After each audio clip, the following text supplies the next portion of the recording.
кантип кайсы бет менен келесиңер деп буларды жаздым эле.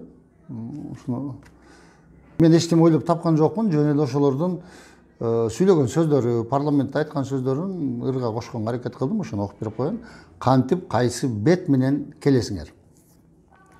Эскирип 5 жыл айткан жомогуңар элге эртең эмне убада бересиңер. Карызга белчебизден батырдыңар, кантип кайсы бет менен келесиңер. Олтурдуңар, төө десе бээни айтып, окуй албай кагазды колдо турган, бүгүн алган чечимден эртең кайтып, кеңеш болду өлкөнү артка бурган. Парламентке чогулуп сабатсыздар, кадыр баркын тебелеп түшүрдүңөр. Айтылчу ойду толук жеткире албай, сөйөктө тил жок менен бүтүрдүңөр.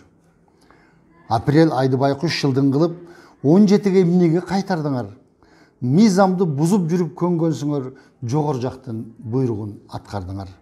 Мейли эми, жеп ичтиңер, отурдуңар, эл үчүн бир маселе чечкилечи.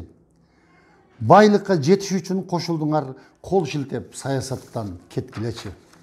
Франкфурт жана дагы Майамага ээрчишип эс алганы баргылачы.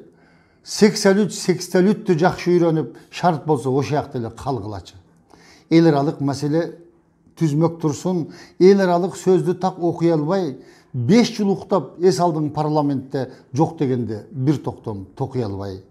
Корро деп такаласың, вирустардын падышасын пачак кылып, кулакка тээп лапша илип олтурасың, ар кимиңер немиңерди качат кылып.